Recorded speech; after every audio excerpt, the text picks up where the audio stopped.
Então, nós tivemos o desenvolvimento, primeiro, a necessidade de ter período residual mais longo, desenvolver novos tratamentos com aplicação mais tarde, aplicações em pré-colheita e assim por diante. Tudo isso é reflexo de uma necessidade específica da colhedora de que eu tivesse condições de colheitabilidade para realizar a operação. Tá certo? Terceiro aspecto muito importante, que em parte ele vem sendo contornado. Qual que é o espaçamento padrão para eu trabalhar com colheita mecanizada?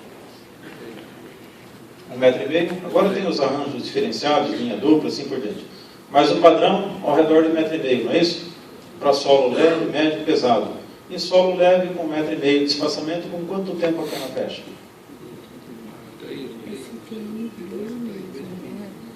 No mínimo, acho que é bem mais do que isso. Tá? Se for solo pobre, tem áreas que não fecham. Né? Hoje em dia não fecha. E você tem que manter limpo até a colheita. Então você veja a dificuldade que é manejar plantas daninhas com essas variáveis todas. Tá certo? Então, o que eu percebo, né, é que ganharam o mercado em cana-de-açúcar os tratamentos com efeito residual mais longo, porque eles são necessários para que você tenha o fechamento da cultura no espaçamento maior e para que eu consiga garantir a colheitabilidade lá no final. Já não é mais só a produção, é a capacidade de colher também. E não ter sementes, porque senão eu vou desperdiçar sementes para o colhedor. Tá certo?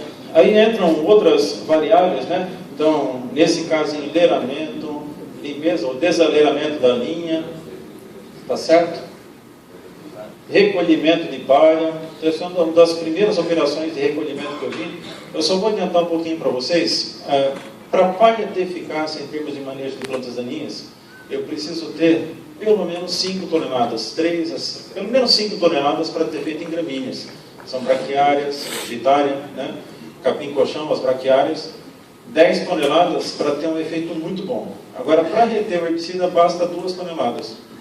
Tá? Então, se eu tiver um sistema de recolhimento que deixa entre 2 e 5 toneladas, eu vou ter um efeito muito grande na retenção do herbicida, mas eu ainda não tenho um efeito de controle do mato.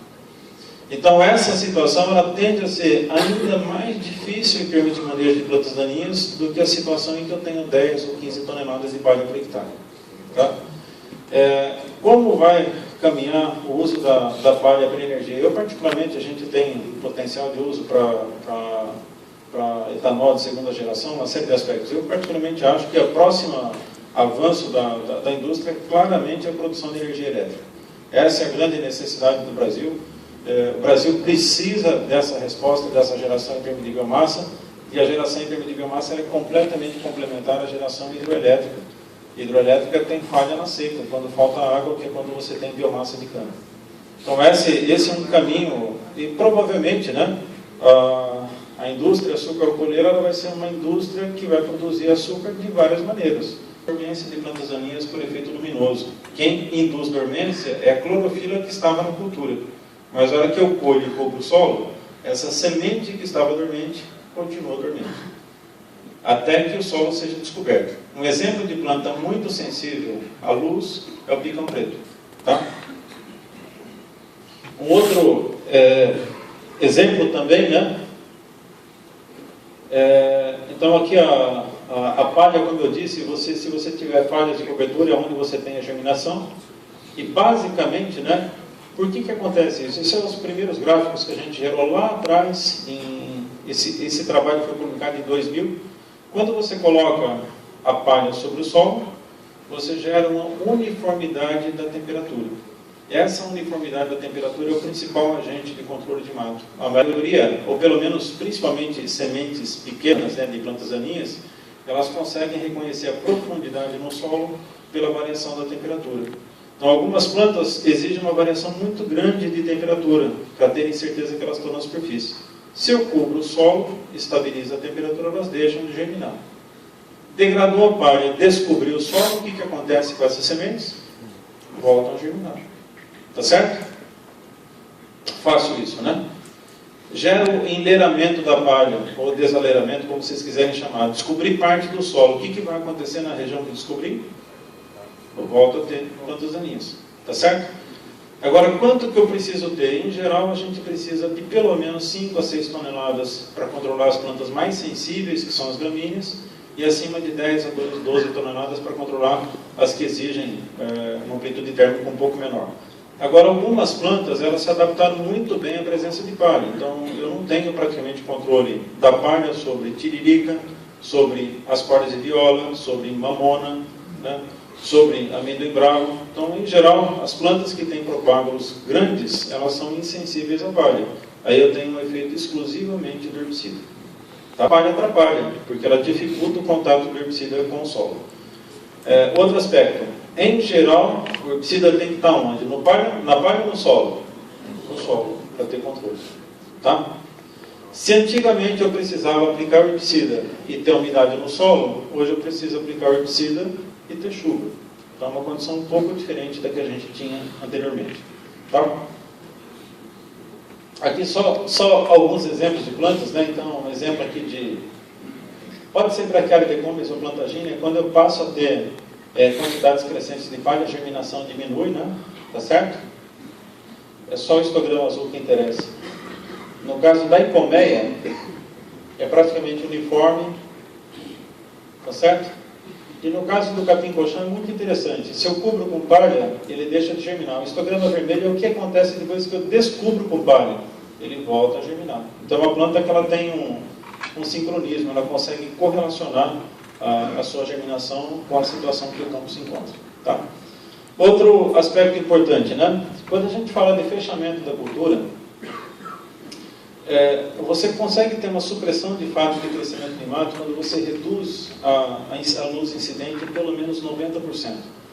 Então, fechamento não é a folha chegar perto uma da outra, é cruzar mesmo.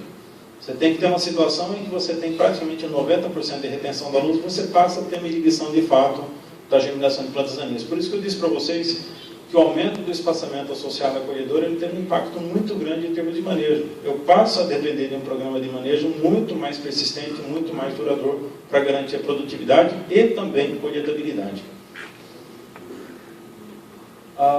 Em resumo, né, quando a gente fala sobre o efeito da palha, então para algumas espécies a palha tem eficiência comparável aos herbicidas. Eu consigo alcançar, no caso de gramíneas, 90%, 95% de controle com palha, mas eu preciso ter no mínimo de 6 a 10 toneladas, né, para conseguir controlar.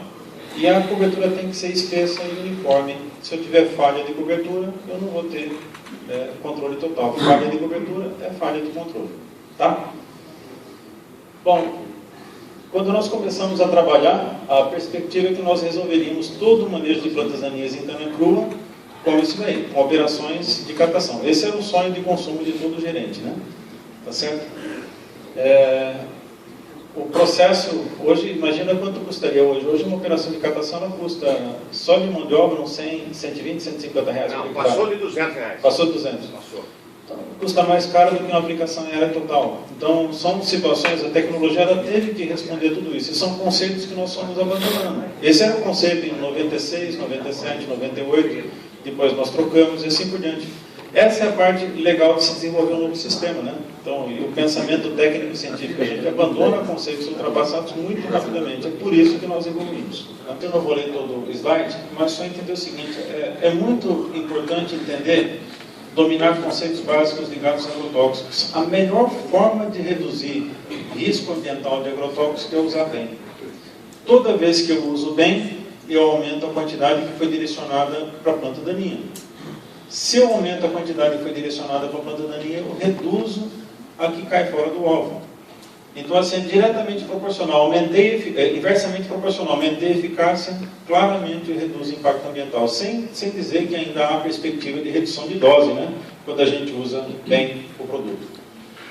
Bom, rapidamente, isso aqui é um resumo, isso vai ficar na apresentação também, é um resumo de tudo que pode acontecer com o herbicida quando ele cai, quando você faz uma aplicação.